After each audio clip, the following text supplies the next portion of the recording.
Je vous salue tous dans le nom précieux de notre Maître et Sauveur Jésus-Christ.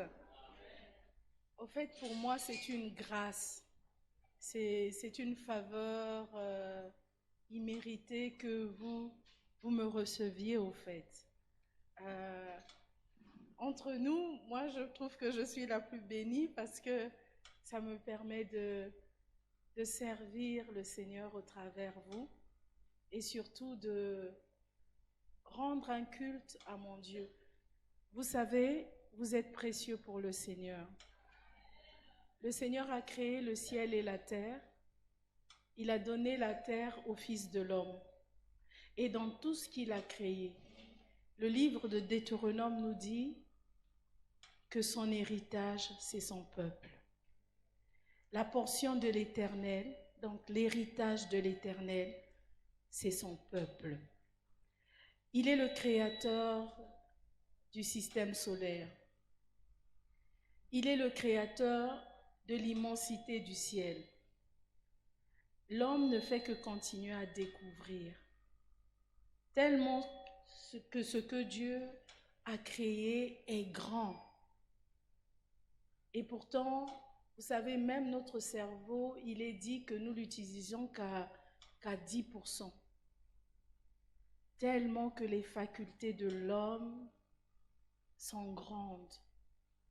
Mais dans tout ce que Dieu a créé, l'univers, les galaxies, il ne s'est pris que quelque chose ou quelqu'un, l'homme, et tuer son bien le plus précieux. C'est pour cela que je vais inviter chacun de nous à nous lever et à s'applaudir. Tu vas t'applaudir parce que tu es le bien le plus précieux de l'Éternel. Tu es ce que Dieu a de plus cher. La portion de l'Éternel, c'est toi. L'héritage de l'Éternel, ce ne sont pas les anges, ce n'est pas la terre, ce ne sont pas les galaxies, mais c'est toi, dans ta complexité, dans ta faiblesse, dans tes forces, dans tes insuffisances. Dieu a choisi que tu sois son bien, tel que tu es. Tu es le bien le plus précieux de Dieu. Et parce que tu es le bien le plus précieux, Dieu a fait que la perle du ciel, Jésus-Christ, vienne mourir pour toi. Tu n'es pas n'importe qui. Que toi-même, tu ne penses pas que tu es n'importe qui. Refuse ça. Quand les pensées viennent t'assaillir et veulent te prouver que tu es n'importe qui, que tu es incapable, que tu es incompétent, sache, réponds à ton âme. Comme David parlait à son âme, réponds à ton âme. Je suis le bien le plus précieux du Maître de l'univers. Je suis le bien le plus précieux de celui devant qui Satan et les démons tremblent. Je suis le bien le plus précieux parce que la perle du ciel, Jésus est venu mourir pour moi. Je suis le bien le plus précieux. Le Père a donné Jésus. Le Père a donné Jésus pour toi. Le Père a donné Jésus. Il n'a pas donné Saint-Michel. Il n'a pas donné Gabriel. Il n'a pas donné un ange puissant. Mais il a donné Jésus. Il s'est donné pour toi. Tu es le bien le plus précieux. Ne te méprise plus, mon frère. Ne te méprise plus, ma sœur. Dieu a tout donné. A tout donné pour toi. Amen. Amen. Alors je te félicite parce que tu as gagné le gros lot dans le cœur de Dieu. Tu es le vainqueur. C'est toi qui as vaincu le cœur de Dieu. C'est toi qui as fait pencher le cœur de Dieu pour toi. Et le Seigneur t'aime. Et il dit dans le livre de Jérémie, je t'aime d'un amour éternel. Je t'aime, toi ma sœur. Il t'aime d'un amour éternel. Toi, mon frère, il t'aime d'un amour éternel. Et qu'est-ce qu'il fait? Parce qu'il t'aime, il te dit, tu sais, Tu sais que je t'aime d'un amour éternel. Ben, je vais faire une chose. Je vais te conserver ma bonté. Je vais te conserver ma faveur. Tu as la faveur de Dieu. Sache que dans ta faiblesse, tu as la faveur de Dieu. Dieu t'est favorable. Amen. Alors applaudis encore une nouvelle fois pour toi-même et pour ton Seigneur.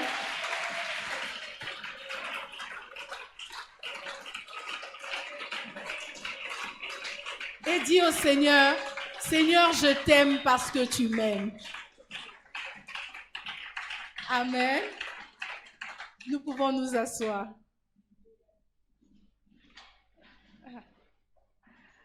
Amen. Donc, le pasteur Satis m'avait cordialement invité, en votre nom, à venir partager avec vous. Parce que lorsque, personnellement, je me tiens ici, je ne viens pas vous dispenser quelque chose. Je viens, certes, comme un canal, mais je viens partager avec vous. Parce que je vous assure que moi-même, je reçois de la part du Seigneur. Je ne viens pas avec quelque chose de fabriqué. Quand je suis invitée à communier avec vous, sincèrement, je demande au Seigneur, qu'est-ce que tu veux nous dire? Je ne dis pas qu'est-ce que tu veux leur dire, mais qu'est-ce que tu veux nous dire? Parce que comme vous, je suis son enfant et j'ai besoin d'écouter la voix de mon Père. J'ai besoin de m'asseoir à ses pieds comme Marie et choisir la bonne part qui ne me sera jamais ôtée. Amen. Aujourd'hui, c'est le début donc d'une conférence, hein, Flamme, et qui a pour fondation, au fait, qui a pour pensée de voir comment stabiliser notre vie chrétienne. Et j'ai l'honneur de commencer ce dimanche. Donc, le titre d'aujourd'hui, c'est « Comment apprendre à vivre une vie chrétienne stable en ayant une foi fortifiée ». Comment apprendre à vivre une vie chrétienne stable en ayant une foi fortifiée. Ce thème m'a beaucoup plu, énormément plu, et je l'ai fait savoir au pasteur Satisfait. Pourquoi ça m'a plu? Parce qu'il y a quelques années de cela, il y a environ 5 ans, je m'interrogeais beaucoup, j'étais à l'étranger pour une grande période, et je m'interrogeais beaucoup sur l'état du corps de Christ de façon globale. J'avais laissé le corps de Christ, l'Église, dans une certaine situation où les chrétiens étaient assez faibles. Et je vais en Europe, je rencontre les mêmes problèmes, les mêmes difficultés. Je vois les chrétiens ayant les mêmes difficultés, les mêmes problèmes. Si en partant, je me disais que c'était l'Église du Congo qui est en train de subir des assauts de la faiblesse dans la vocation, la faiblesse dans le service, l'instabilité dans la vie chrétienne. Mais quand je suis partie en Europe, j'ai vu la même chose au milieu des chrétiens. Je voyais que les chrétiens n'étaient pas heureux. Les chrétiens étaient en proie à des luttes. Leur vie était souvent en dents de scie. Aujourd'hui, c'est la gloire. Demain, c'est la déchéance. Aujourd'hui, c'est la victoire. Demain, c'est l'échec. Et ça a commencé à me torturer. Ça a commencé à me torturer parce que moi-même, je vivais les mêmes assauts. Et je n'arrivais pas à comprendre pourquoi, à plus de 20 ans de vie dans le Seigneur, ma vie était en dents de scie. Il n'y avait pas une stabilité continue. Il n'y avait pas une stabilité continue. Plus de 20 ans dans le Seigneur, ça a commencé à me déranger. Je n'étais pas pleinement heureuse. Et je voyais autour de moi des chrétiens qui n'étaient pas pleinement heureux aussi de vivre une vie chrétienne stable. Ils étaient envahis le plus souvent par la faiblesse que par la force. Alors j'ai commencé à prier, à chercher la face du Seigneur. J'ai commencé à chercher la face du Seigneur. Vraiment sérieusement à prier parce que ça me faisait mal. Nous n'étions pas heureux. Et le passage de David qui dit dans les psaumes « Qui nous fera voir le bonheur ?» était devenu un passage récurrent, fréquent pour moi. Seigneur, mais qui nous fera voir le bonheur? Comment on va se réjouir? Comment allons-nous nous réjouir à avoir une vie stable, une vie chrétienne affermie?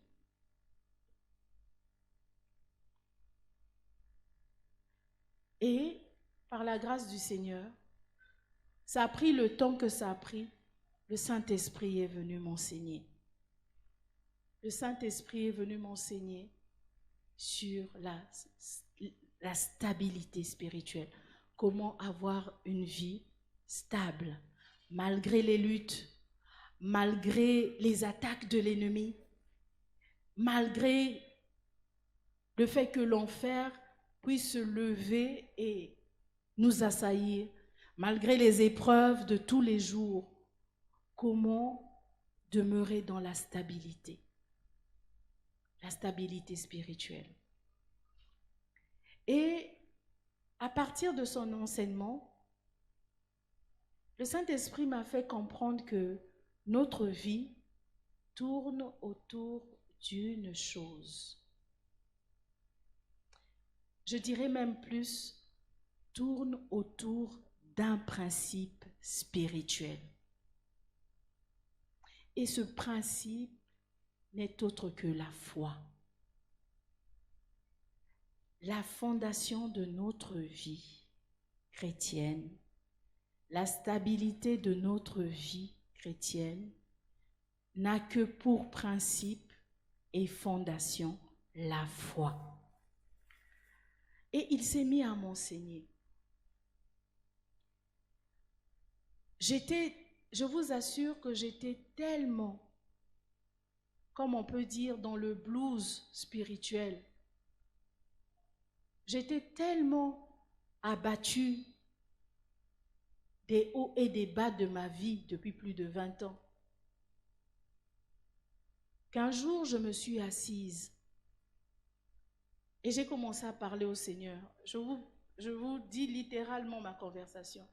Je me suis assise sur le lit et j'ai commencé à dire, Père, avec tout le respect que je te dois, je ne veux pas te fâcher, mais je désire te parler.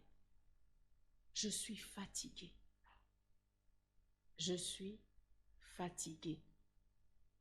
Je suis fatiguée de vivre par la foi. Est-ce qu'il y a un autre moyen? Est-ce qu'il y a un autre moyen pour moi de vivre? Parce que ça fait plus de 20 ans, c'est toujours les mêmes choses. Aujourd'hui, tu es en pleine forme spirituelle. Demain, l'épreuve arrive, on te ramasse à la cuillère. Des hauts et des bas, des montagnes russes. Aujourd'hui, je suis fatiguée. Je lui dis, je souhaiterais, franchement, abandonner le domaine de la foi. Trouve-moi un autre domaine. Et j'entends, on me dit, prends Romains 1, 17. Ah, je fais, oh, Romains 1, 17. Tellement que c'était fort, prends Romains 1, 17. Je me suis dit, oh, est-ce que c'est le Seigneur qui m'a parlé? Comme je ne sais pas si c'est le Seigneur qui m'a parlé, ce que je vais faire, je vais prendre depuis la Genèse tous les 1,17 pour voir si c'est le Seigneur qui m'a parlé. Et pendant que je réfléchis comme ça, on me dit, mais c'est quoi cette incrédulité? C'est quoi cette incrédulité? Ah, je dis, pardonne-moi Seigneur, pardonne-moi. Ok, je crois. Je prends Romains 1,17. Et je vous ai dit que j'étais assis sur le lit, j'étais en train de parler au Seigneur, je demandais au Seigneur comment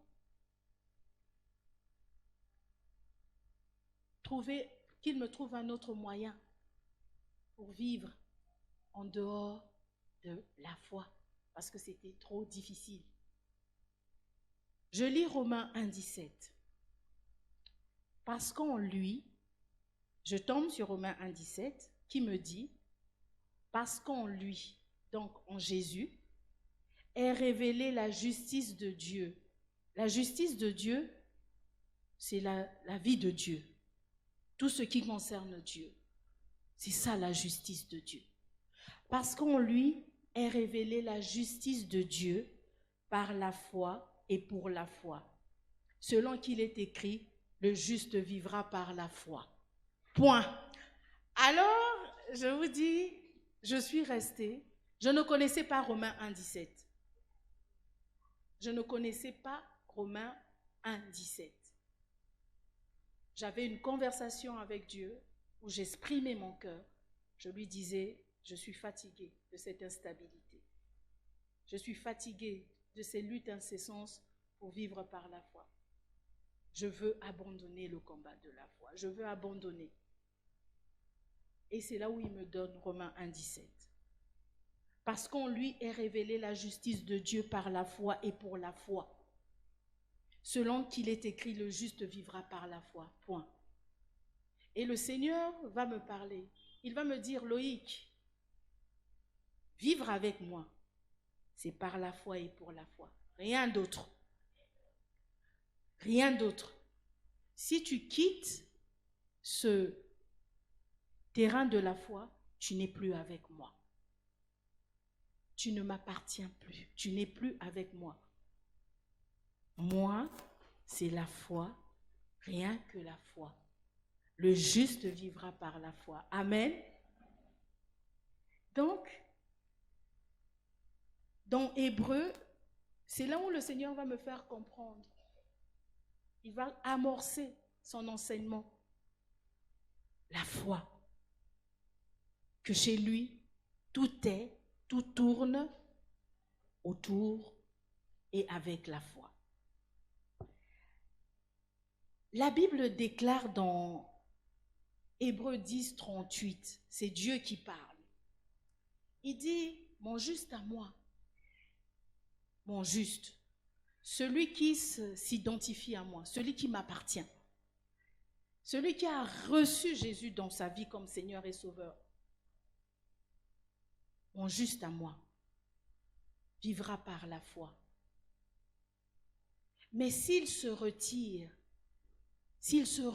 de ce domaine de la foi, s'il se retire du terrain de la foi, s'il se retire de la vie de la foi, Dieu dit, mon âme ne prendra pas plaisir en lui. Le Seigneur me faisait comprendre que si tu veux que le Seigneur se retire de toi, ne prenne plus plaisir à tout ce que tu fais, quitte le champ de la foi. Renonce à la vie de la foi. Donc dans ce passage qui reprend au fait, Hébreux 10, 38 reprend au fait Habakkuk 2, 4 qui dit « Mais le juste vivra par sa foi ». Habakkuk le dit. Il n'y a qu'une seule façon de vivre pour le juste, par la foi. La foi est le principe de la vie du chrétien.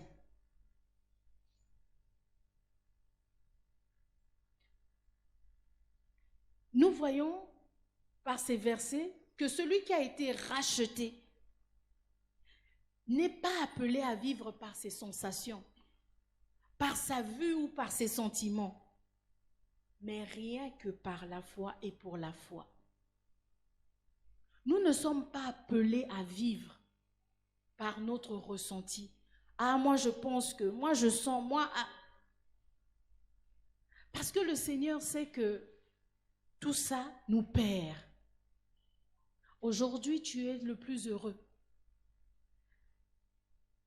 Dieu a répondu à ta prière. Demain, face à une autre épreuve, aïe,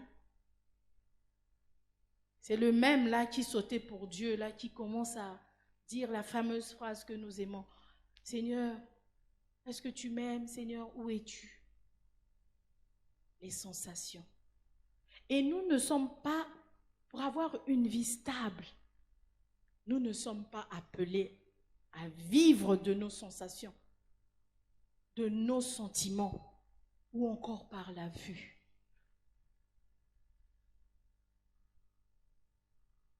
Donc, après que le Seigneur m'ait donné Romains 1,17, c'est à ce moment que j'ai compris que ma vie, que la vie de mon frère, la vie de ma sœur, que nos vies, nous ne devons ne vivre que par la foi et pour la foi. Pas seulement par la foi, mais nous devons aussi vivre pour la foi. Le matin, quand tu te réveilles, tu dois réaliser qu'en te réveillant, tu dois vivre pour ta foi. Pas seulement par la foi, mais pour ta foi. Pour l'entretien de ta foi. Parce que c'est le principe. De même qu'il est écrit dans le livre d'Apocalypse que Jésus est le principe de la création de Dieu. Un principe, c'est la fondation. Ce pourquoi une chose a été faite ou dite. Donc, c'est Jésus, la création a été créée par et pour Jésus. La création a été créée par et pour Jésus. Donc, tout ce qui appartient là, même l'usurpateur Satan qui dit et nous fait dire qu'il est le maître du monde. Non. Le maître du monde, c'est Dieu, c'est Jésus. Parce que c'est par et pour lui que le monde tire sa raison d'être. Et il est dit de nous, de notre vie à nous, que le principe, donc la fondation de notre vie, le pourquoi de notre vie et le par quoi de notre vie, si on peut parler ainsi, c'est la foi. C'est la foi. Nous vivons par la foi et nous vivons pour la foi. Est-ce que nous comprenons? Nous vivons par la foi et nous vivons pour la foi. Tant qu'on ne comprend pas ça, on ne va pas rentrer dans la stabilité. On va croire que la foi est une chose et notre vie une autre chose. On va séparer notre vie de la foi. Or, ça ne doit pas se faire parce que cette vie n'a qu'une origine et un but. La foi, la foi. Le matin quand tu te réveilles, le but de ton réveil, c'est pour la foi. Pour la foi. Dès que tu comprendras cela, que aujourd'hui, je dois encore, poser des actes qui parlent, fortifient, édifient ma foi, tu es sur le chemin de la stabilité. Tu es sur le chemin de la stabilité.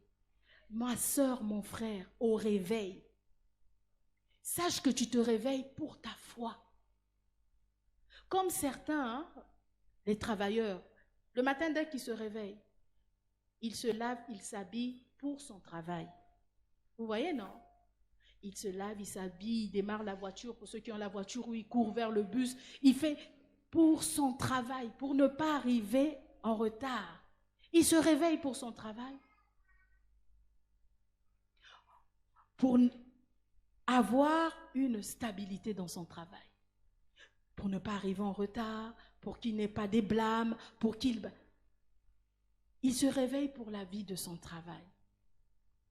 Il prend des mesures pour la vie de son travail. Et le Seigneur nous fait comprendre, hey, je vous ai créé par la foi et pour la foi. Donc le matin là, les mesures que vous devez prendre à votre réveil, c'est les mesures pour votre foi. Pour votre foi. Nous remarquons ainsi que la foi est très importante, est principale à notre vie chrétienne, est principale à notre croissance. Mon frère,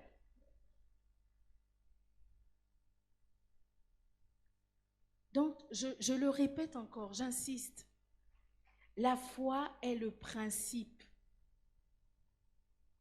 est la base fondamentale qui soutient nos vies. La foi soutient nos vies. C'est le point focal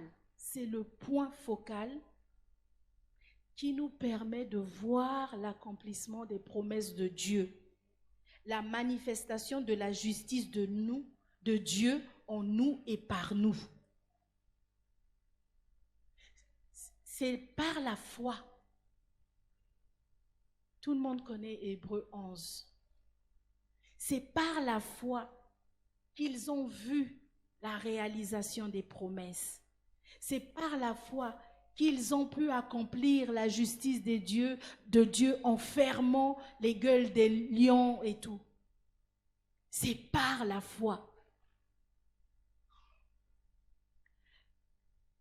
Ma sœur, la foi n'est pas quelque chose qui est éloigné de toi, que tu peux venir prendre de temps en temps parce que tu as une situation que tu voudrais voir débloquer. Non. La foi, c'est le souffle de ta vie, quoi. Tu ne prends pas ta respiration, tu la mets de côté, et après, de temps en temps, j'ai besoin de respirer, je prends la respiration. Impossible. Impossible. La foi est cette respiration-là de ta vie spirituelle.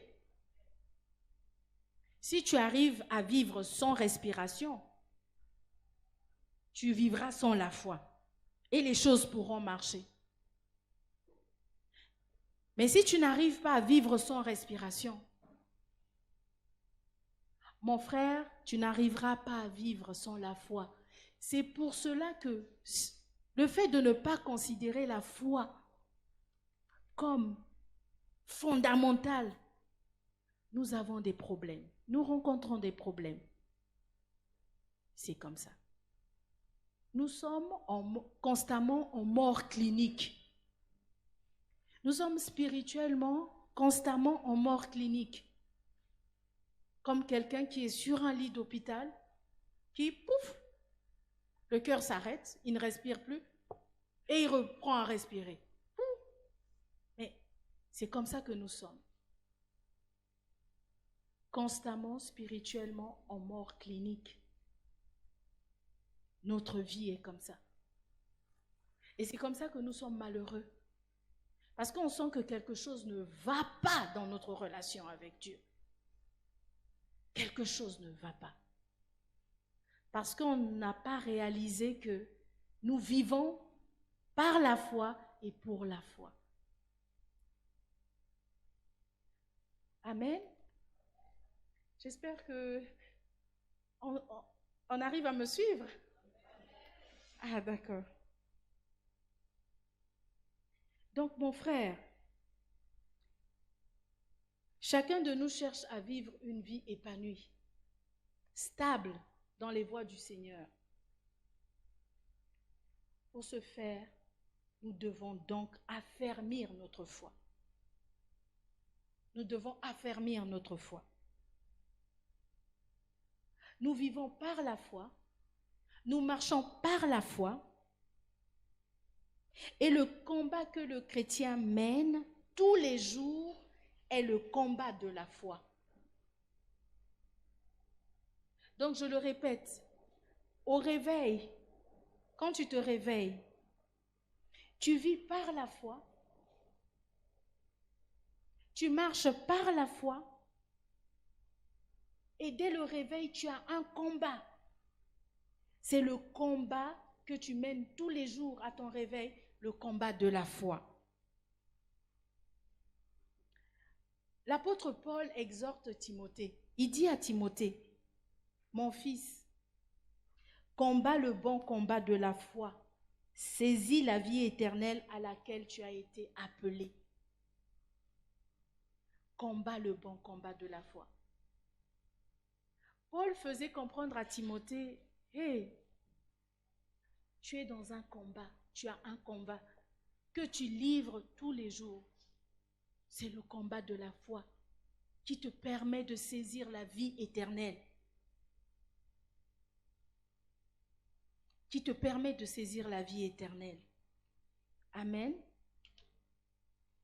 L'apôtre Pierre nous parle aussi, dans 1 Pierre 1,7, il dit que afin que l'épreuve de votre foi, Paul nous parle d'un combat de la foi. Pierre nous parle de l'épreuve de la foi. Donc la foi, il dit même que l'épreuve de votre foi, plus précieuse que l'or périssable. Donc l'épreuve, le combat de la foi est plus précieuse que l'or. La foi est plus précieuse que l'or. C'est quelque chose de très précieux. Parce que c'est notre vie. Ce n'est pas quelque chose qu'on rajoute. Ce n'est pas quelque chose que l'on prend quand on veut ou pas. Non. C'est ce que nous avons de précieux. La vie de la foi.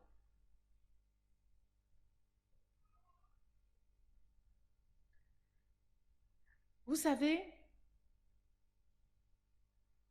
Jésus va partir. Avant qu'il parte, il va se poser une question. En fait, il va poser au peuple une question. C'est ce que moi j'appelle le défi de Jésus à l'humanité. Le défi de Jésus à son peuple. Avant de partir.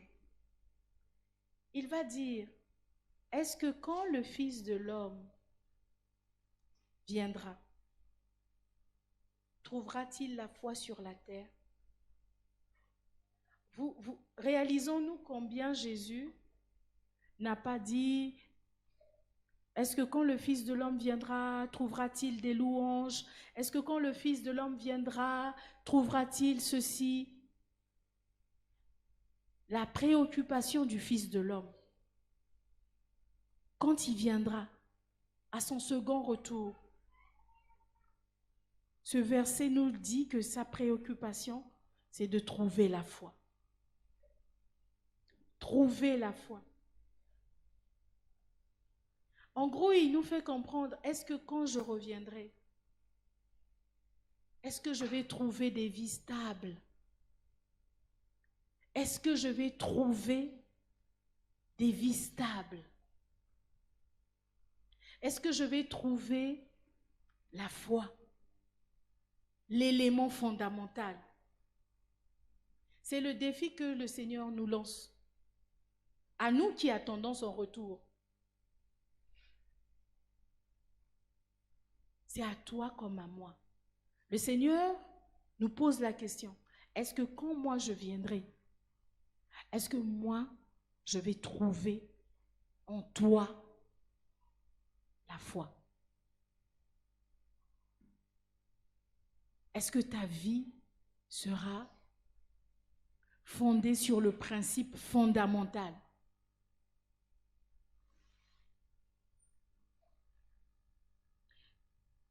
Donc,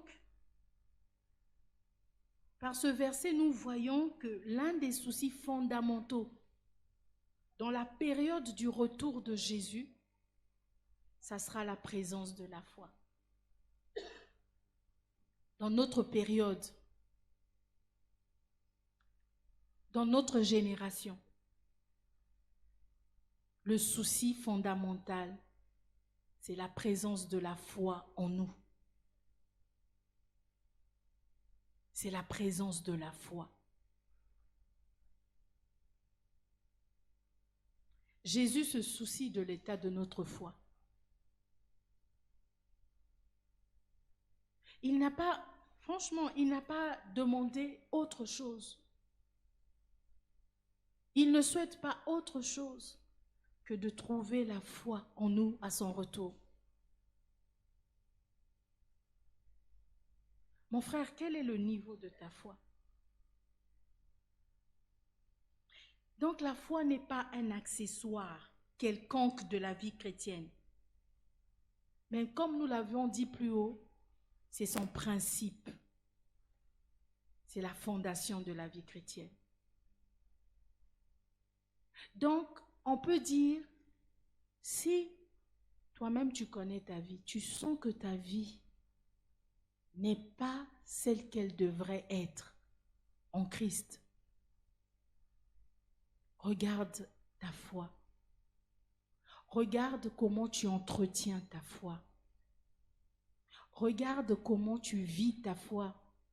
Regarde comment tu considères ta foi.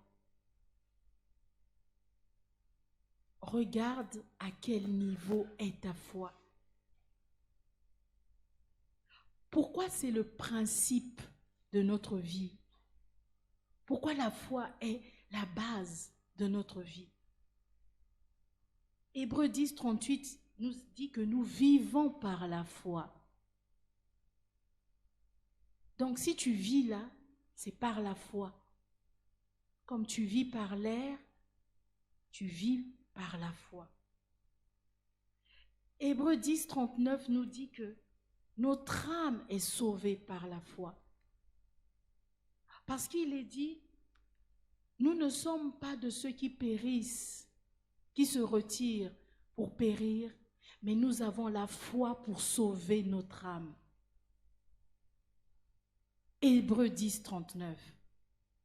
Donc, c'est le principe, c'est la base parce que notre âme est sauvée par la foi. Hébreux 11, 6 nous dit, nous marchons par la foi. Nous ne marchons pas par la vue, mais nous marchons par la foi. Donc, même ta marche chrétienne ne peut se faire que par la foi. Hébreux 11, 6 dit encore, nous plaisons à Dieu que par la foi. Ta vie ne peut plaire à Dieu que si c'est une vie de foi. Pas une vie d'activité, pas une vie de doute, d'incrédulité, mais une vie par la foi. Toujours dans le même Hébreux 11, 6, il est dit que nous recevons notre salaire de Dieu par la foi. Notre rémunération. que celui qui s'approche de Dieu ait foi que Dieu existe et qu'il récompense celui qui le cherche.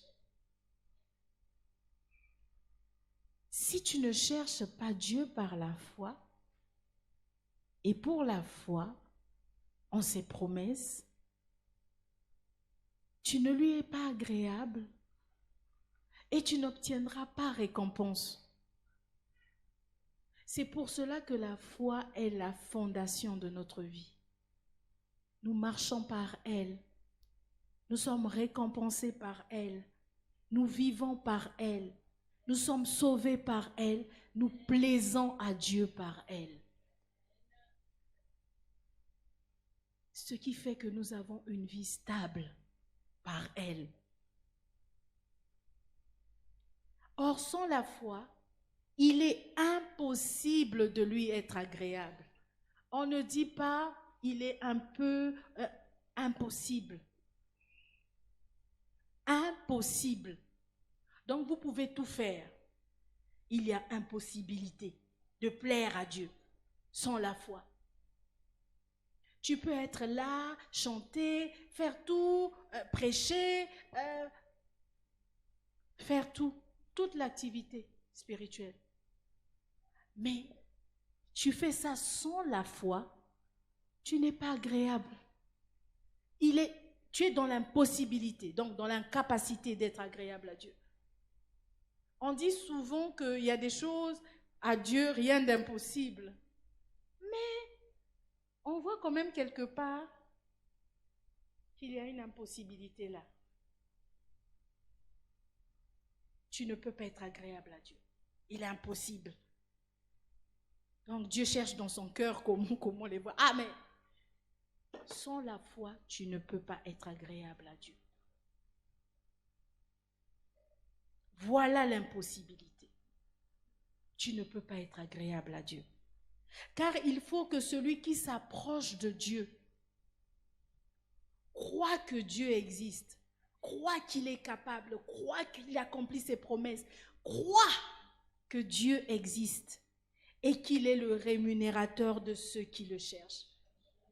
Qu'il est celui qui récompense, qui donne un salaire, qui rétribue celui qui le cherche. Pourquoi? Parce que cette personne qui le cherche vient à lui en disant « Père, tu es capable, qui est comme toi ?» Pas simplement des lèvres, mais dans sa réalité, dans son évidence. Il sait qu'il prie un Dieu vivant. Il sait qu'il a un Père responsable. Il sait qu'il ne prie pas un menteur ou le père du mensonge, mais il prie la vérité. Que ce que sa bouche a déclaré, sa main va l'accomplir.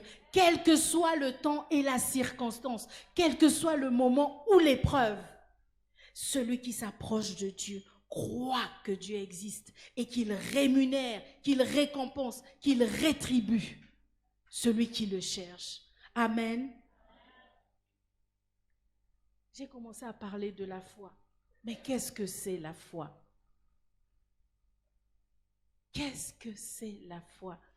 Nous tous, nous savons que Hébreux 11 nous dit, 11.1, c'est la ferme assurance des choses qu'on espère, une démonstration de celles qu'on ne voit pas. Parfois, personnellement, je trouve cette définition compliquée. J'ai fait des années avant de réellement saisir, je vous assure, réellement saisir toute la profondeur de cette définition. Les choses qu'on espère, la démonstration de celles qu'on ne voit pas. Jusqu'à ce qu'un jour, grâce soit rendue à Dieu par le Saint-Esprit, j'ai eu la définition la plus claire. La définition, selon moi, de la foi, ou du moins ce qui est monté dans mon cœur, c'est faire confiance à Dieu. C'est faire confiance à Dieu.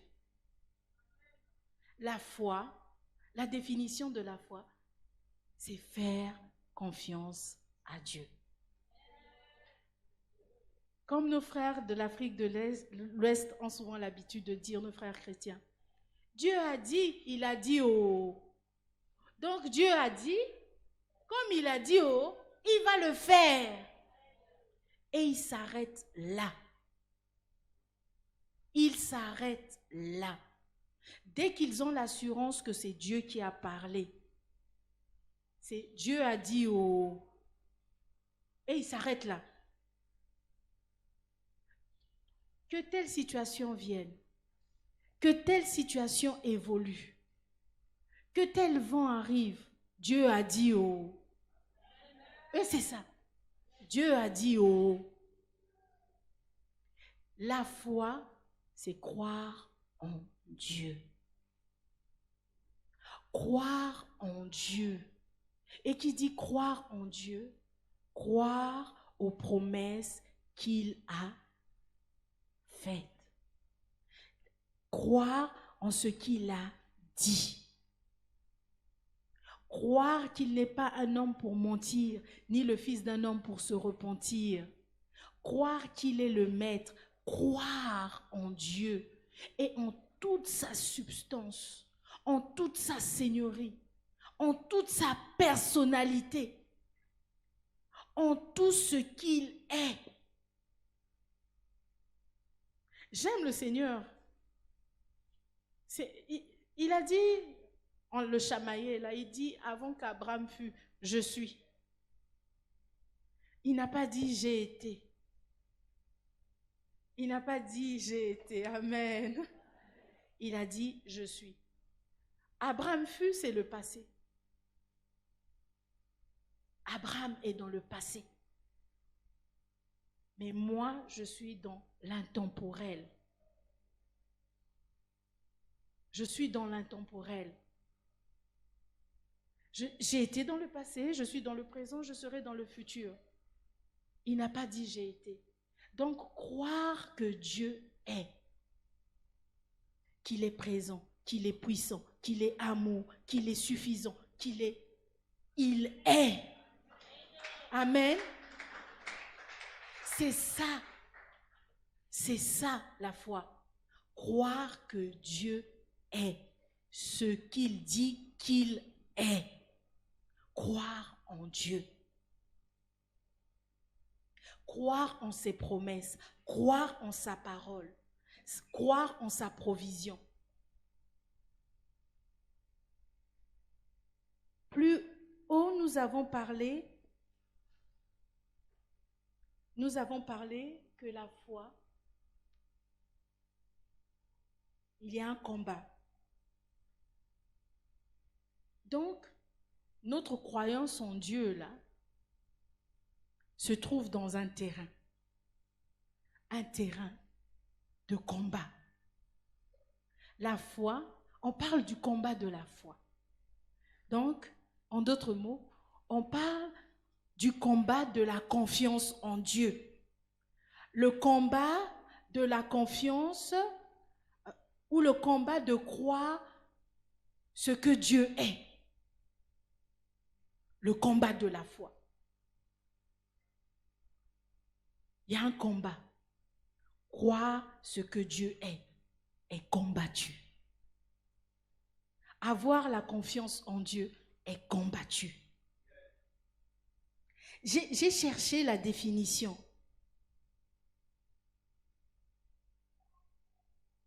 Quand il y a combat, il y a donc opposition. Il y a donc opposition quelque part.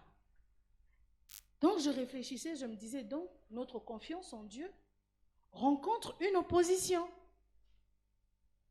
Notre perception de Dieu, la façon qu'il est, rencontre une opposition.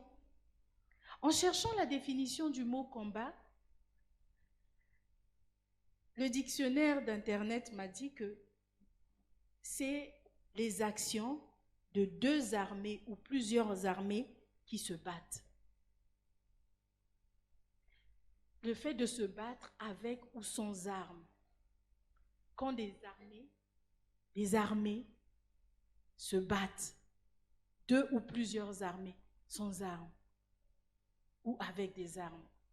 Donc notre foi se trouve sur un terrain où elle est en train de se battre elle est en train de se battre avec une ou plusieurs autres entités qui se lèvent contre elle. Notre foi est sur un terrain de guerre contre d'autres entités qui lui résistent. Quand on est en guerre, on veut que l'autre camp non seulement subisse des pertes, mais s'incline.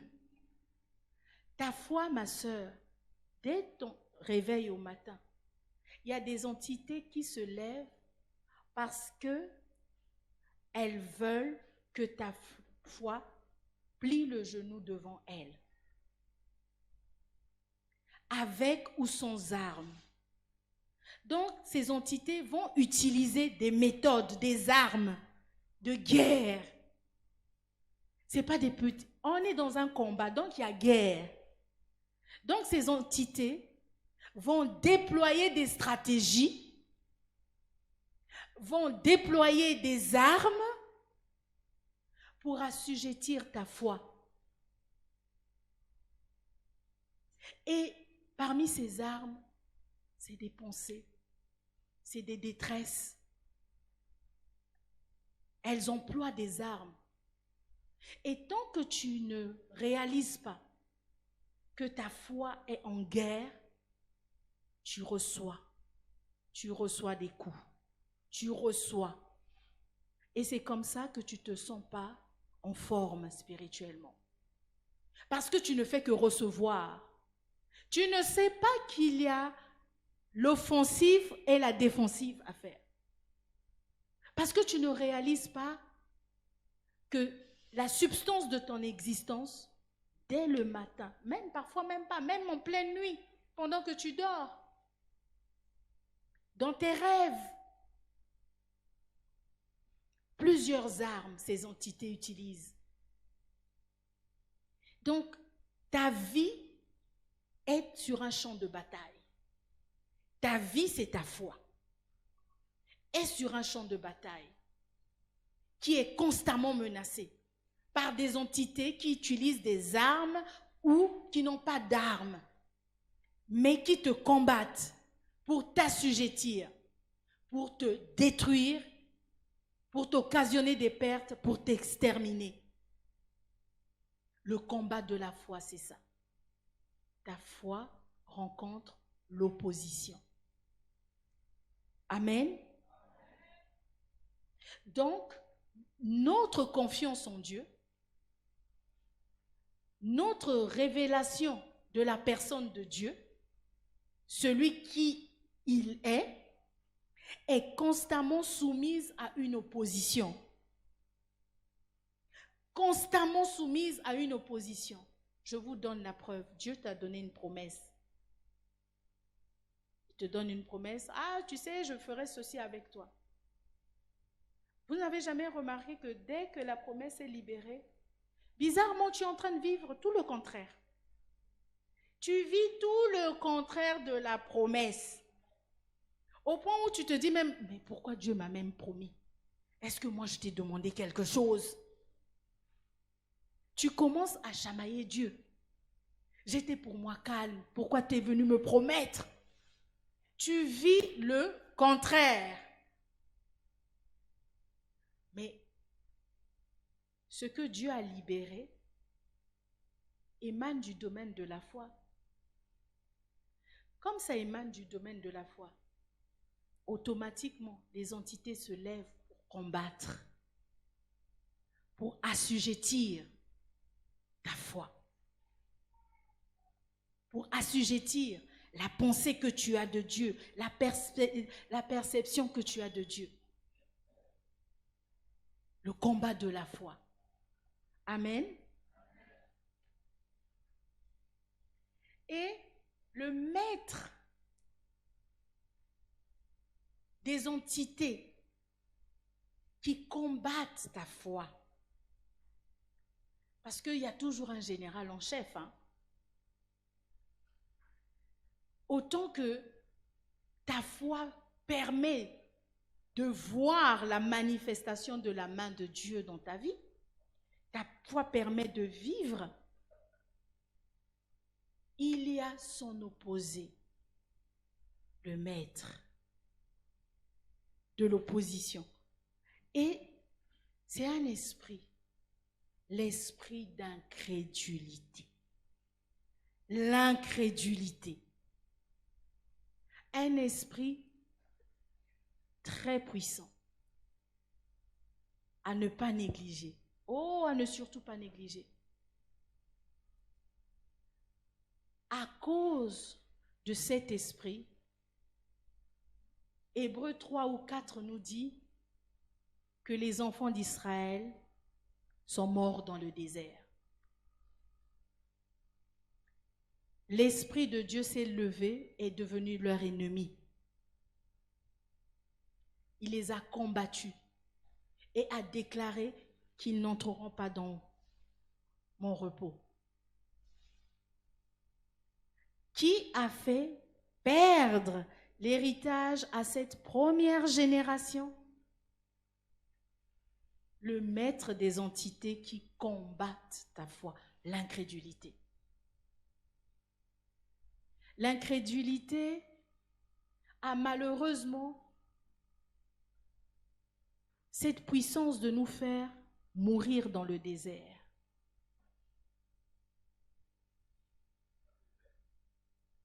De nous faire mourir dans le désert. L'incrédulité a malheureusement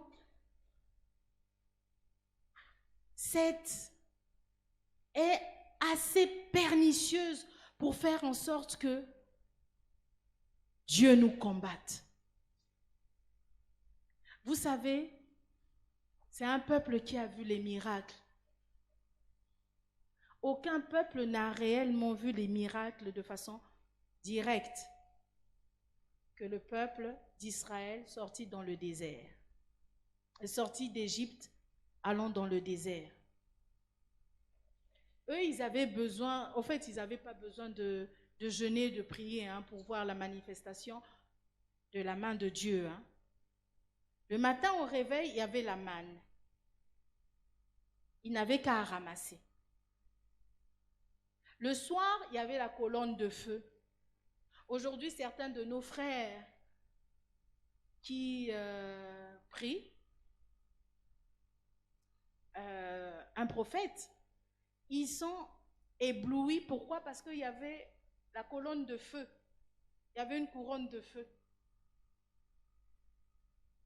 sur ce prophète. Mais le peuple d'Israël, ce n'était pas sur un homme. C'était carrément une colonne de feu.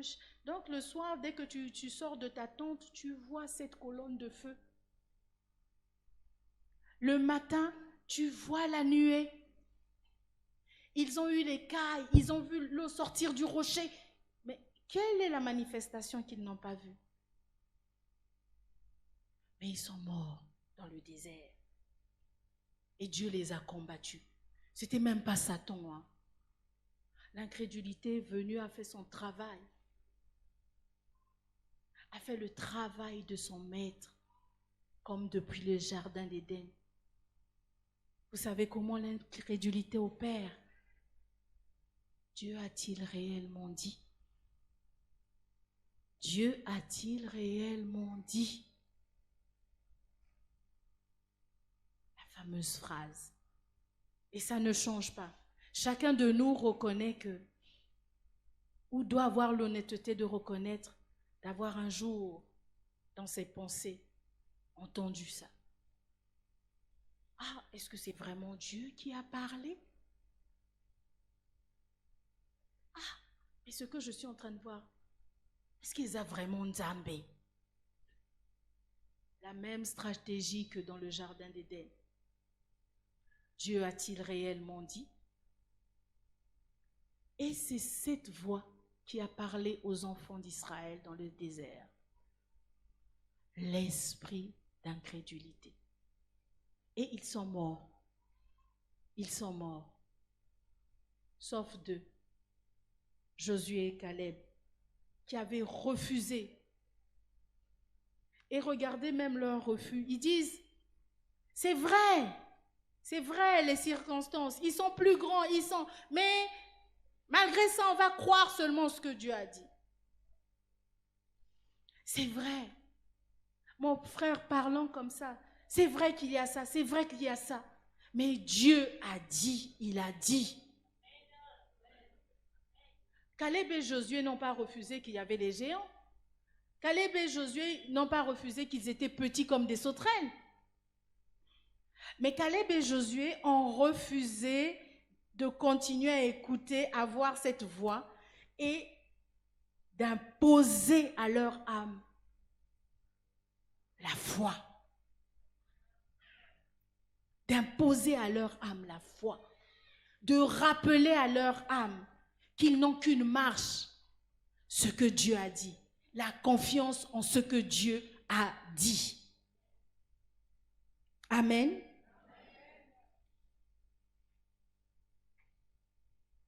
Le diable cherche à détruire ta vie.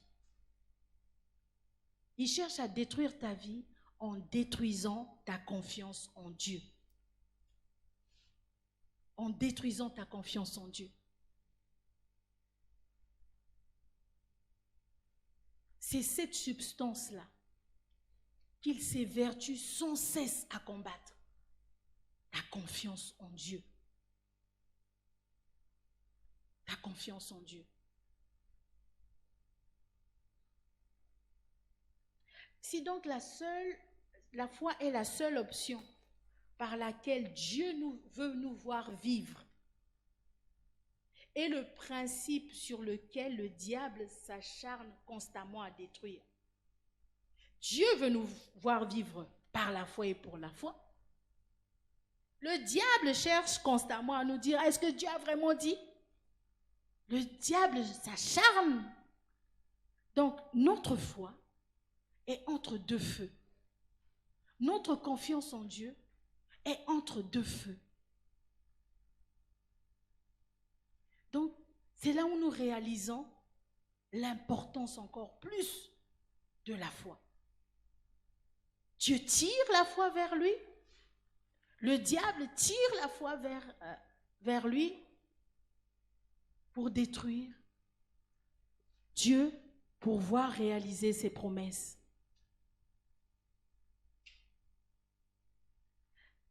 Donc, si dans un combat, il est dit que les adversaires utilisent les armes pour combattre l'autre, les entités les unes des autres. Donc, nous pouvons dire que la foi a aussi ses armes. La foi a aussi ses armes pour vaincre l'autre entité. La foi a aussi ses armes pour s'affermir. Donc, affermir notre vie en Dieu et dans les promesses de Dieu. Quelles sont les armes qui affermissent notre confiance en Dieu? Satan a ses armes, Dieu a ses armes. Les armes qui affermissent notre confiance en Dieu, le premier point, c'est la parole de Dieu. La parole de Dieu.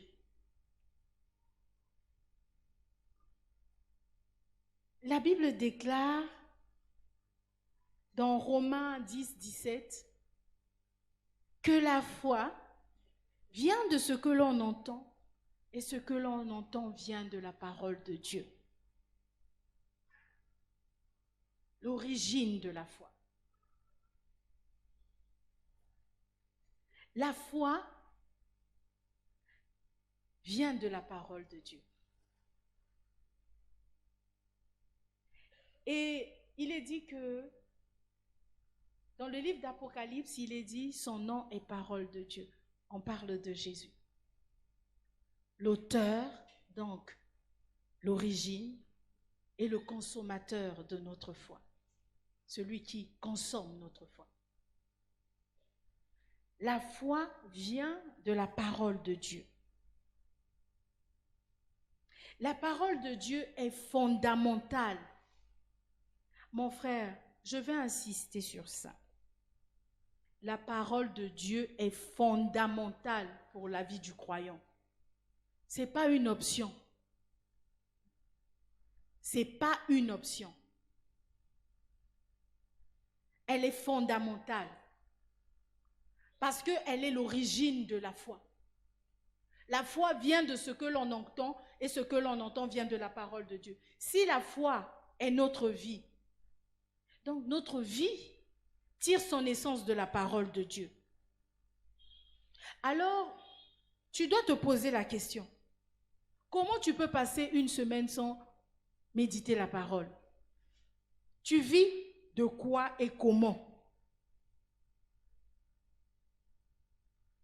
Tu vis de quoi et comment?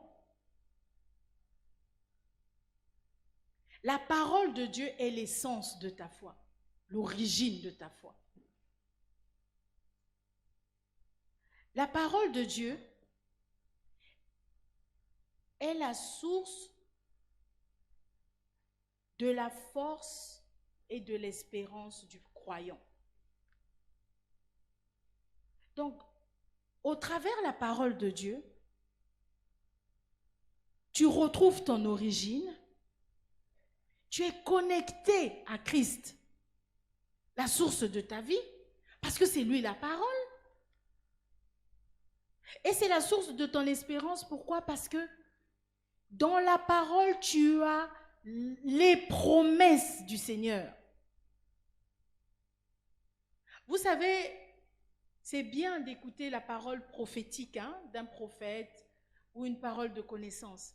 Mais si cette parole ne tire pas ses fondations, n'est pas crédible, en tirant sa crédibilité des Écritures, elle ne va pas procurer la vie à long terme. Vous savez, quand vous recevez une promesse, même d'un prophète, pour que cette promesse s'affermisse, il faut méditer la parole. Il faut être constamment dans les Écritures. Pourquoi? Parce que vous allez avoir des exemples, des gens à qui Dieu avait parlé, qui ont vécu des épreuves et qui ont persévéré. Ça va vous fortifier, ça va fortifier votre espérance. Il y a un prophète, il commençait à s'impatienter. Le Seigneur a dit d'écrire la parole et d'attendre. Pourquoi il devait écrire? Parce que constamment, il devait ressasser, regarder. Ça devait lui donner de l'espérance, fortifier son espérance. Aujourd'hui, le Seigneur nous a donné sa parole pour nous affermir. Il est important que tu médites tous les jours la parole. Tous les jours. Parce que la parole vivifie ta foi. C'est par la parole que ta foi est tonifiée. C'est par la parole que ta foi est stimulée. Hébreux 4:12 dit, car la parole de Dieu est vivante et efficace. Sans la parole, ta foi va au fur et à mesure perdre de sa consistance. Vous savez, quand une personne a longtemps été alitée, hospitalisée, alitée, ses muscles perdent de leur vigueur.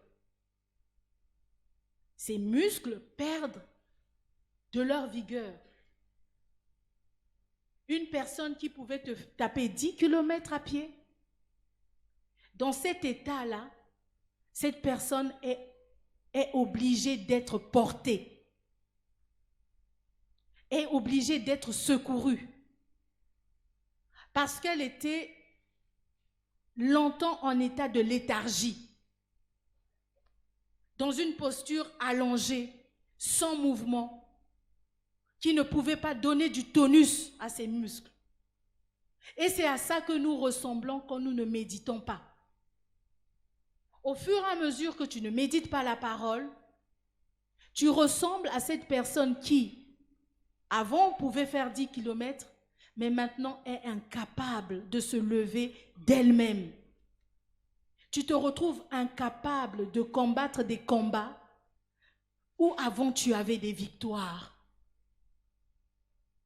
Tu as perdu de la consistance parce que tu n'as pas tonifié ta foi, tu n'as pas nourri ta foi au travers de la parole. La parole de Dieu guide ta foi.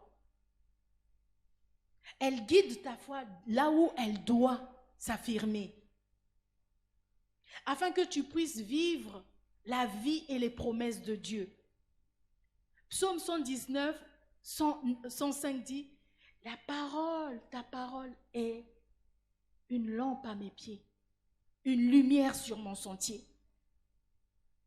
La parole de Dieu va tellement te guider que même quand tu vas recevoir une prophétie, au travers de la parole, tu seras discerné. Elle va t'éclairer si cette prophétie venait du Seigneur ou pas. Si cette prophétie venait du Seigneur ou pas. Souvent, nous sommes tellement portés à tout vent de doctrine parce que nous ne méditons pas les Écritures. Nous ne méditons pas les Écritures. Un tel vient, nous dit de faire ça, manger de l'herbe. Oh, c'est la révélation. Nous ne méditons pas les Écritures. C'est pour ça que nous sommes emportés à tout vent de doctrine. Tout vent, ça signifie celui qui vient avec sa doctrine. Il part. Celui qui vient avec, tu pars. Les Écritures nous disent que la parole de Dieu est comme une ancre solide. Tout le monde connaît les grands bateaux. Quand ils sont accostés au port, on lève l'ancre. On lève la flèche là. Et ça descend jusqu'à toucher le sable au fond de la mer. Pourquoi? Ça empêche le bateau, quand il y a des vents, que vous retrouvez votre bateau en plein milieu au large, parce que rien ne l'a empêché de se déplacer. Le vent est venu, le vent l'a emporté. Mais l'ancre représente cette parole, la parole qui s'enfonce au plus profond de nous et qui nous maintient dans la présence de Dieu, qui maintient notre foi face à l'épreuve, face au combat. Et que même si le vent est violent,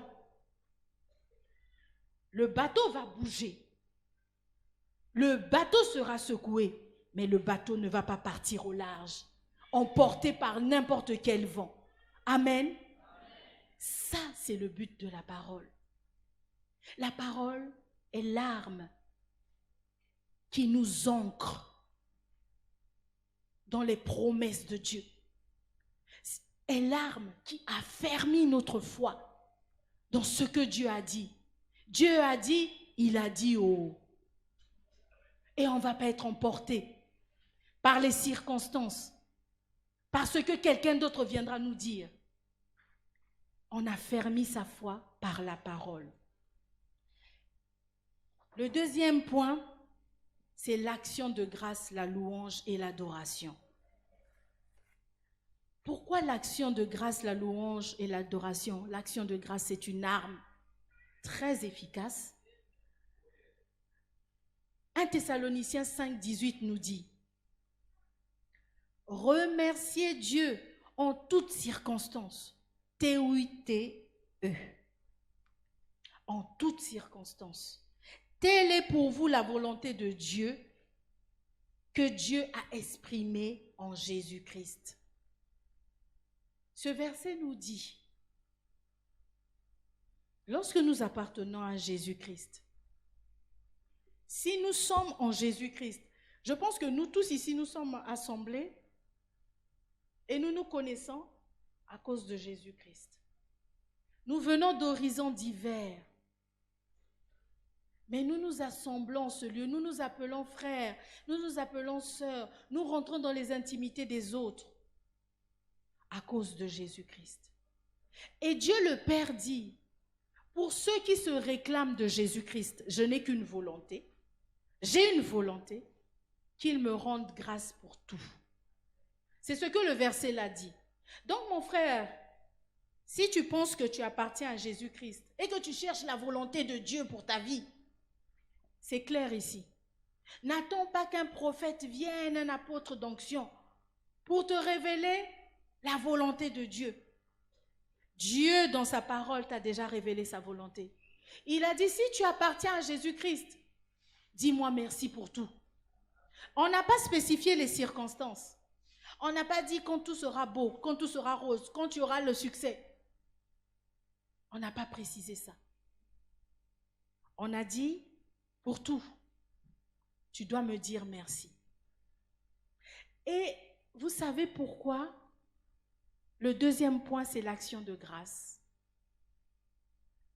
Avec la louange et l'adoration. Parce que l'action de grâce a la capacité d'amener le règne de Dieu. Je nous explique. Tu es en train de vivre une situation qui est contraire à tes attentes. Une situation qui ne te plaît pas. Une situation difficile. Quand tu te mets à rendre grâce au Seigneur, au fait, tu es en train de dire au Seigneur, Seigneur, moi je sais que tu es puissant. Je sais que tu es suffisant. Cette situation est difficile, mais moi je crois qu'elle est sous ton contrôle. Je sais que tu es tellement puissant et que tu te suffis à toi-même, que ce que la Bible me dit, que tu pourvois à tous mes besoins, que tu fais concourir toutes choses en mon bien, est vrai.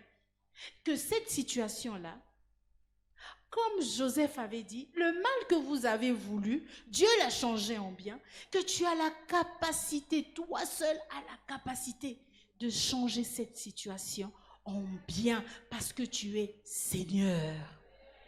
L'action de grâce remet la seigneurie à Dieu.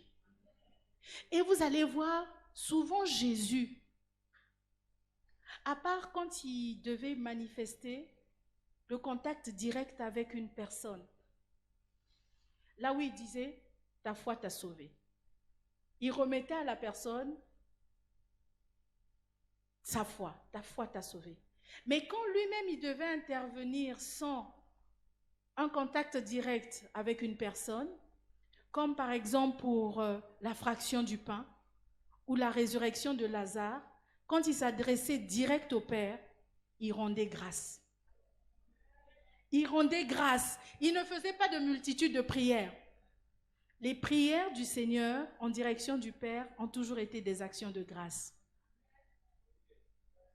Et ça a toujours déclenché le miraculeux. Amen. Acclamons pour le Seigneur. Ah, c'est vrai. L'action de grâce replace Dieu dans sa seigneurie. Tu es fort. Père, je sais, tu as dit, mais c'est toi qui ressuscites les morts. Je te rends grâce. Je ne te prie pas pour moi, mais pour eux, pour qu'ils sachent. Moi, je sais que tu es puissant. Moi, je sais que tu es fort. Moi, je sais que tu te suffis. Je te rends grâce. La puissance de l'action de grâce, ça remet, ça rétablit la seigneurie de Dieu dans la situation et la circonstance. Donc, passons notre vie à rendre grâce. Parce que ça affermit notre foi en quoi? On voit la seigneurie de Dieu. On voit qu'il est Seigneur. On voit qu'il se suffit. On voit que personne ne peut s'opposer à lui. Il a dit, qui j'agirai? Qui s'y opposera? Mais Père, je te rends grâce. Je te rends grâce parce que cette circonstance-là, le mal que Satan a voulu, mais tu vas le changer en bien. Père, je te rends grâce. Qui va s'opposer? Il a dit à Job, qui a l'impudence d'obscurcir mes desseins? Je vous dis que celui qui, entre guillemets, respecte plus Dieu, c'est Satan. Oui. Parce que lui, il sait. Il sait. Nous ne savons pas. Mais lui, il sait. Il a déjà rencontré et vécu avec le maître. Donc, même pour Job, il est venu demander, oh, mais tu es en train de parler. Mais c'est toi qui le protèges. C'est toi qui le protèges. Même pour Michée, quand le prophète Michée, au temps des rois Josaphat, l'esprit du mensonge, le père du mensonge, quand il est parti devant le trône, il a même demandé, oh, mais moi, je serai un esprit de mensonge dans la bouche de ces prophètes. Ok, vas-y. Si Dieu n'avait pas donné la permission à l'esprit de mensonge, jamais cet esprit de mensonge n'allait être le mensonge dans la bouche des prophètes d'Akab. Jamais. Mes frères, mes sœurs,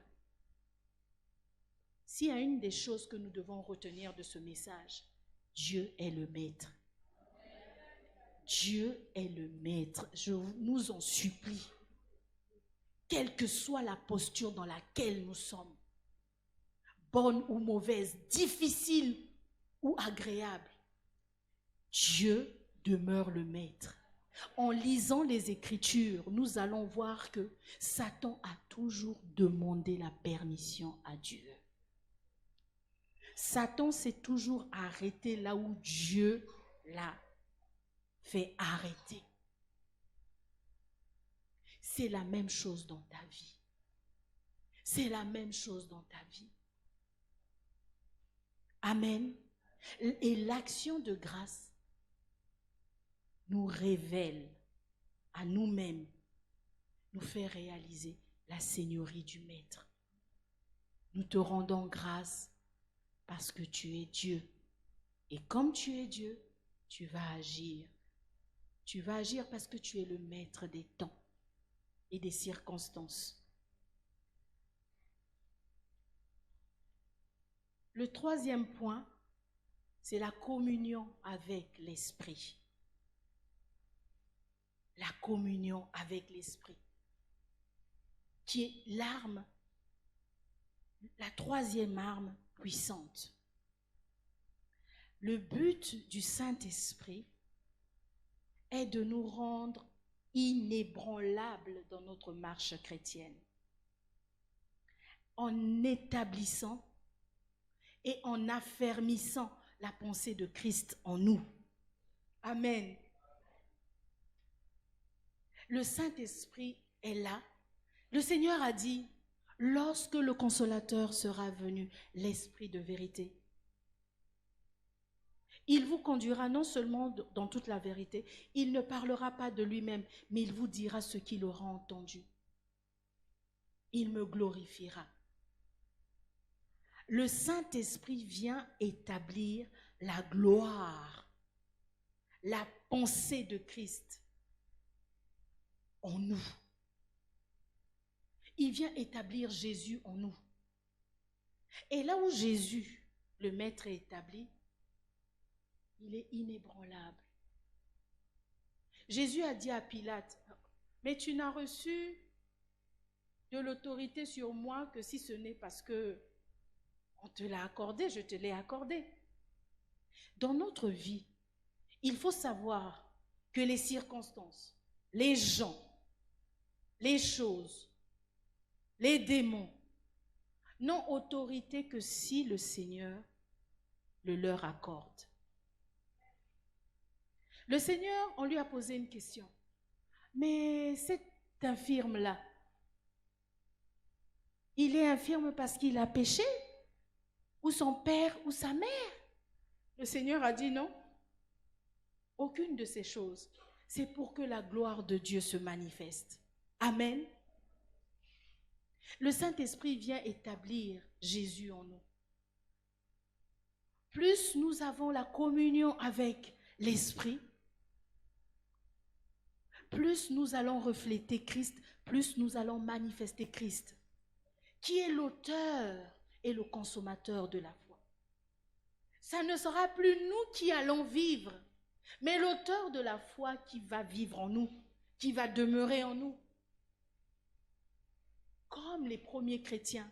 Ça n'a jamais été les premiers chrétiens qui se sont appelés chrétiens. Nous sommes bien d'accord. C'est parce que les gens voyaient la manifestation de Jésus, tellement ils étaient remplis du Saint-Esprit, qu'on les appelait les Christos, les Christ. Le Saint-Esprit vient établir la pensée en nous, pour nous, avec nous, de Christ. Il vient pour que notre foi ne se conforme pas au siècle présent, mais que notre foi soit sans cesse à notre réveil, renouvelée, que notre intelligence soit renouvelée, que notre pensée d'en haut soit davantage et davantage affermie en nous. Nous avons besoin de la relation avec le Saint-Esprit pour manifester Christ,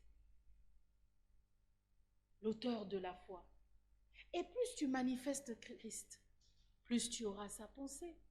Plus tu as sa pensée, plus tu es en connexion avec le Seigneur. Plus tu es en connexion, tu as la réalité. Ton intelligence est renouvelée face à ses promesses. Ton intelligence est renouvelée comment? Tu vas savoir que Dieu m'a promis ça et que lui, il réalise tout ce que sa bouche a déclaré, sa main l'accomplit. Quand tu vas voir une circonstance contraire, mais ton intelligence sera déjà renouvelée que Dieu accomplisse ce qu'il a promis. Et c'est pour cela que tu pourras tenir ferme en ayant la pensée d'en haut.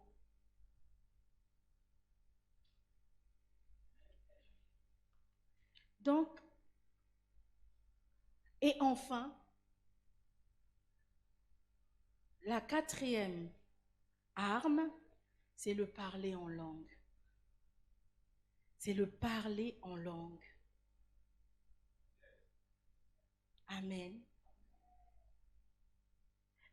1 Corinthiens 14, 4 dit, « Celui qui parle en langue s'édifie lui-même. Celui qui prophétise édifie l'Église. » Donc, celui qui parle en langue édifie sa propre foi. Celui qui parle en langue s'affermit lui-même. Il fortifie sa vie. Il fortifie sa foi. Celui qui parle en langue s'édifie lui-même. S'édifier, c'est se bâtir, se construire. En d'autres termes, s'édifier, c'est au fur et à mesure que vous parlez en langue, vous vous bâtissez spirituellement vous-même. Vous construisez votre maison. Vous construisez votre personnalité spirituelle. Vous fortifiez votre armure spirituelle. Le parler en langue, ce n'est pas le combat, mais c'est une arme qui nous fortifie pendant le combat. Amen. C'est une arme qui nous fortifie pendant le combat. La Bible déclare que nous ne savons pas parfois ce qu'il faut demander. Tu te retrouves face à la tristesse. Tu te retrouves face à l'échec. Moi, je vais vous raconter un témoignage. Moi, j'ai fait 2 fois le bac. Dès la première année du bac, vous voyez, je fais un rêve en octobre. Donc, le premier mois de l'école, la première année du bac, je fais un rêve. Je me vois marcher à Chaminade, parce que j'étais à Chaminade, et une amie me crie Loïc, Loïc, j'ai vu ton nom, j'ai vu ton nom. Va voir au tableau. Et moi, je vais voir au tableau, je vois tout mon nom et on met lauréate au baccalauréat. Mais on ne m'avait pas précisé l'année au fait. Je n'ai pas vu l'année. Et quand je vois mon nom, j'entends une grande voix venant du ciel. Je lève les yeux. Dans mon rêve, on me dit, lis la France. Lis la France. Je me réveille. La première année, c'était même l'année de la guerre. Hein. Non, ce n'était pas l'année de la guerre qui a précédé. On n'a jamais atteint la France. Et moi, je faisais que lire la France. Je priais, je faisais que lire la France. La France n'est jamais venue au bac. Et je n'ai pas eu le bac. La deuxième année, donc ça m'avait tellement... J'ai commencé, je priais, je me fortifiais dans le Seigneur. Je me fortifiais dans le Seigneur. Je vous dis que la première année, j'ai fait série A, mais j'ai même cherché mon nom jusqu'à la série D. Tellement que je n'arrivais pas à croire. C'était dur. Mais quand j'ai vu mon nom, je n'ai pas vu mon nom, je suis restée 1 minute devant le tableau. J'ai respiré, j'ai pris un bon coup, j'ai rendu grâce au Seigneur. J'ai dit, Seigneur, je te rends grâce. Et un poids était comme enlevé. Je me suis mise à chanter les louanges durant toute la route. Quand j'arrive à la maison, ma maman qui me voit, alors tu as le bac, tellement que j'étais joyeuse. Quand je lui ai dit, non, j'ai pas le bac, elle s'est fâchée. Elle s'est dit, mais c'est quoi ça? Tu n'as pas le bac et tu es là en train de chanter les louanges, tu es joyeuse quoi. Parce que tout au long de la route, j'étais en train de me fortifier. Je vous assure, je chantais les louanges, je rendais grâce, je priais en langue. J'étais en train de me fortifier dans le Seigneur.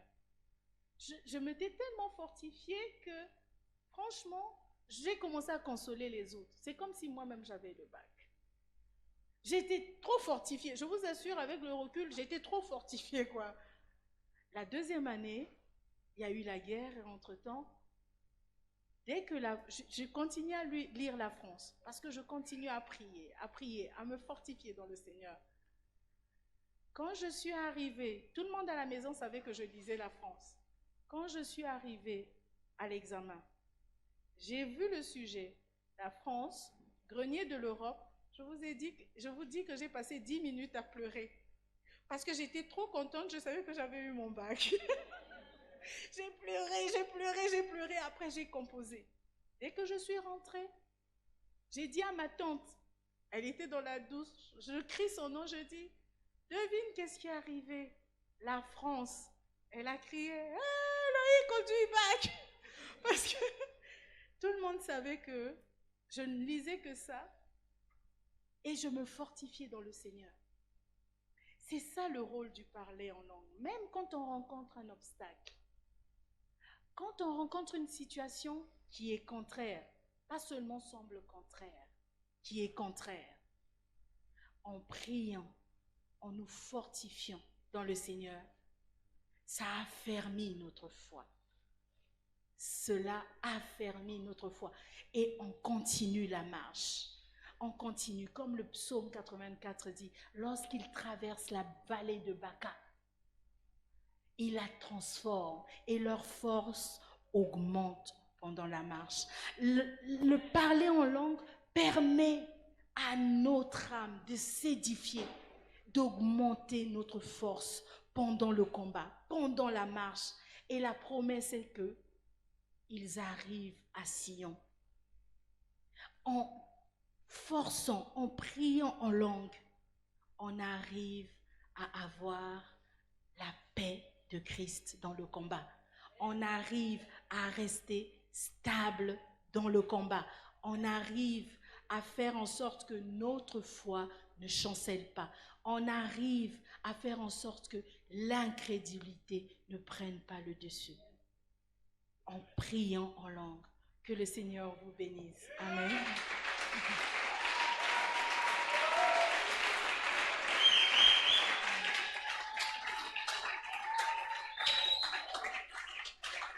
Amen.